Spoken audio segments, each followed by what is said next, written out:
Hey guys, so I've decided for the first time to do my very first vlog. Hold on. So I was actually planning to do this for another book, but I read that book too fast and, well, I forgot to vlog any of it. So I decided I'm going to do it for this book, and that is Hunting Prince Dracula by Carrie Maniscalco. I liked her first book, Stalking Jack the Ripper, so I definitely wanted to continue on with the series. So I think it's about 10 o'clock or so. Yeah, so it's almost 9:30. So I'm gonna start reading right now, and I will try to remember to update you guys along my reading experience. So see you guys in a minute. Hey guys, I haven't been reading very long, so not a lot has happened, but just a little playful banter, and I gotta say Aubrey seems like she's starting to crack a little bit.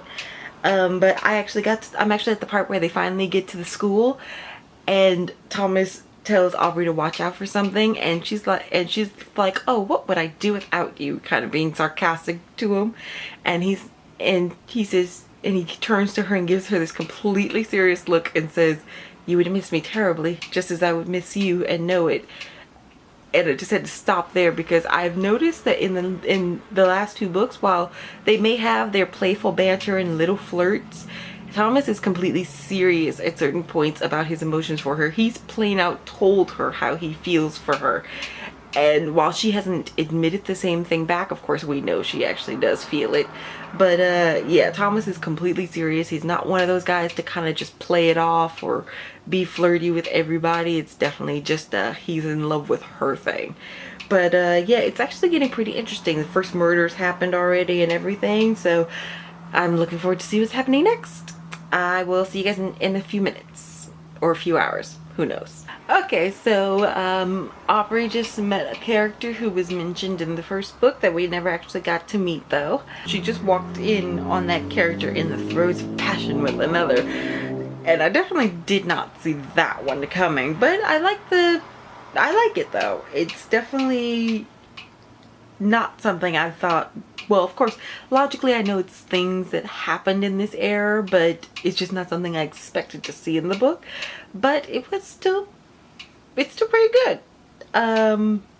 It's actually pretty late right now, so I'm probably going to stop reading and go to bed.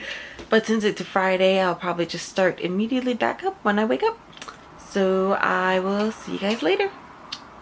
Hey guys, so I actually did continue reading, so this is still the same night after I said I was going to go to sleep, which I obviously didn't.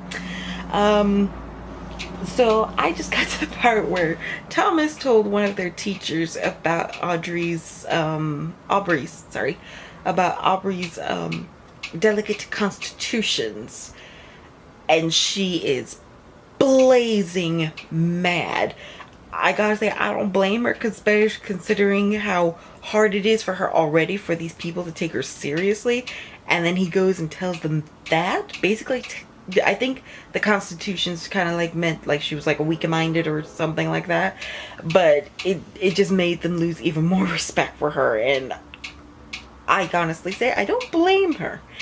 And while what she said to him might have been just a little far, I gotta say, I definitely see where she's coming from. So, I'm going to continue on reading. I'm about 130 pages in, and I gotta say, I'm breezing through it real fast. I think a little bit faster than the last one. So I will let you guys know where I am on my next update. Hey guys, so it's the next day and I've continued reading, and it's actually pretty interesting how their ancestry works. How I just found out that the current ruling family of Romania isn't actually related to Vlad at all. Vlad Tepes, Dracula, whatever you want to call him. And how Thomas actually is related to them, and that's pretty interesting. And there's another person who's kind of sort of related to Vlad, but actually he's not related either. So the only person who seems to be a legitimate heir in this entire book is Thomas. And he doesn't want it, obviously. Oh, That part where Thomas played a trick on her in the morgue, absolutely cruel. I had a feeling that he wasn't really, well, you know, if you've read the book, you know, and if you haven't, what are you doing here? There are spoilers in this video. I warned you beforehand. I had a feeling he wasn't really, you know, and when he popped up, I truly thought she was going to lose her mind. I mean, she's already cracking, and then he does that to her, she would just fracture. And yeah, so I'm currently on page 260, and it's really, really good. I think so far I think I might give it a 4, but we'll see how it is when it ends. I'll see you guys in a little while. Hey guys, I'm back again, and I have gotten to the part where Subordinate has left a note for Aubrey in her room, and she's determined now to find out who this person is doing all the murders. Her and Thomas have gone down to the secret tunnels, and they've had a little playful banter on the way down, which is always cute. She finally told Thomas about the journal and the pictures she saw of herself that were drawn in the journal. He's a little ticked, but I think it's more frustration ticked than angry ticked. And now they're in a room and something's clawing at Aubrey's hair, and I think I know what it might be. And if it is, because I hate these things, and I know the two of them are frightened of them too, which is only gonna make it twice as bad because I'm gonna have their fear and my own fear, and so I'm almost done. I think I've got like 100 or so pages to go. Actually less than 100 pages because I'm on 370. I'm on 347, and there's only about 430 pages, so I've got less than 100 pages. And so next time you guys hear from me, it will probably be at the end of the book. So I'll see you then. Hey guys, so I finally finished Hunting Prince Dracula, and I was pretty surprised. I was actually right on who the killer was this time. Last time I suspected the killer so briefly and didn't dismiss them, and it turned out to be that person, so I felt so silly. So this time I said, okay, I'm gonna look for the person who it could be the least obvious being, one of them being Cresswell's sister. I'm glad that I wasn't right about that one, because I thought that one might be a little too predictable. I mean, it was the person in the last book and then the sister in this book. Kind of a little obvious. So it wasn't her, so I was glad about that. But I was right on who it was, because well, the missing girl never came up, and so I was just kind of like, is there something, either it is the missing girl or something's going on with the missing girl. She's somehow involved in this, and at the end you're finally told exactly how she was involved. Well, well, if you've read the book, you know what I mean. She wasn't actually involved, but she was somewhat involved in it. But so yeah, so I was actually happy with this ending, and with the book in general, and with the very last romantic scene at the end.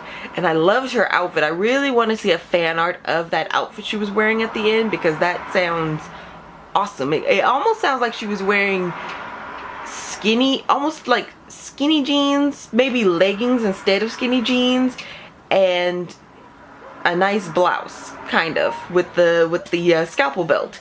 But yeah, so I really want to see a fan art of that one. I'm gonna see if anyone's drawn that one yet, but probably not as of yet, since the book just came out. I'll probably give it a few weeks or so, but still.